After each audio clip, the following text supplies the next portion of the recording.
I was thinking about when the Lord was moving me to go into ministry.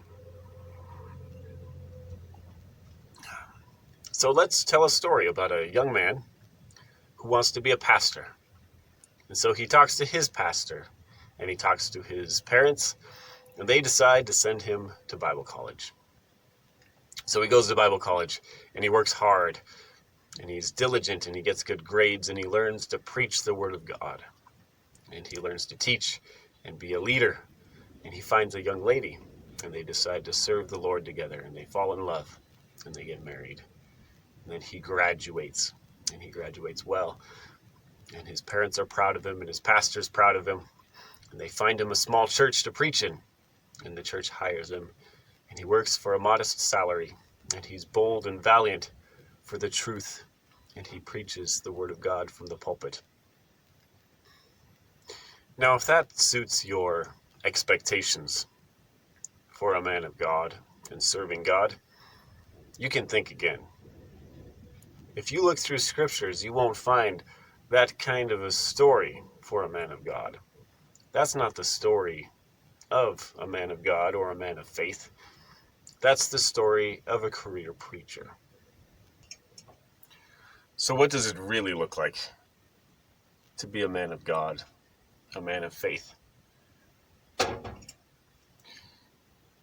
Your family won't always support you. Your pastor won't always understand. Your friends may betray you. The piece of paper you got in college doesn't mean anything. No certain income.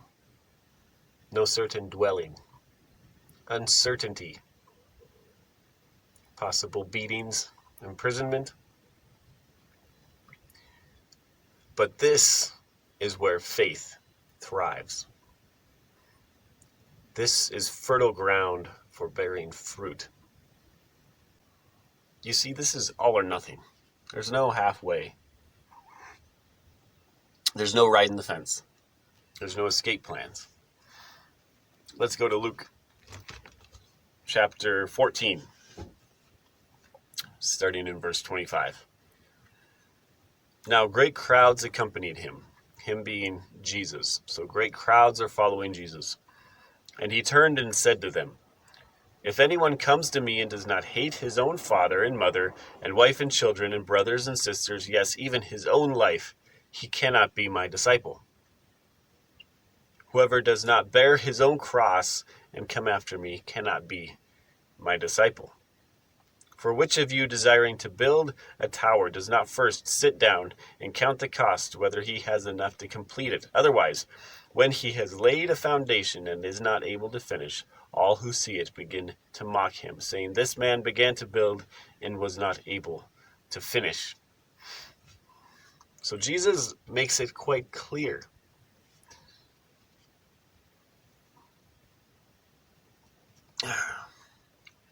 You need to be all in. Before you start this thing, you need to weigh the cost in your mind. Count the cost. Are you willing to go all the way? Because I can guarantee you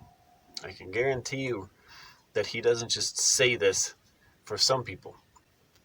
This is for all Christians. And if you set your heart to seek the Lord and serve the Lord, all the things you hold dear, all the things you hold close are going to be tested. They're going to be tried. They're going to be put through a fire. Are you all in? Is the question. We don't know this answer starting out. We can think we are all in, but that's the entire point of trying. The trying proves it. Going through the fire proves it. And from it will come a fruitful life. A life with meaning. A life lived for eternity. And so when the Lord started moving me forward and calling me to serve him, I was confused about a lot of things. I didn't have a lot of clarity in terms of direction. I couldn't express the things that were in my mind very well to people. I just knew that the God that was in this book, in the Bible, was living and active. But when I looked around at my life and the lives of those around me, that wasn't what I saw. It was as if he was a God we had read about but never met. Not a God who was living, but a God of theologies.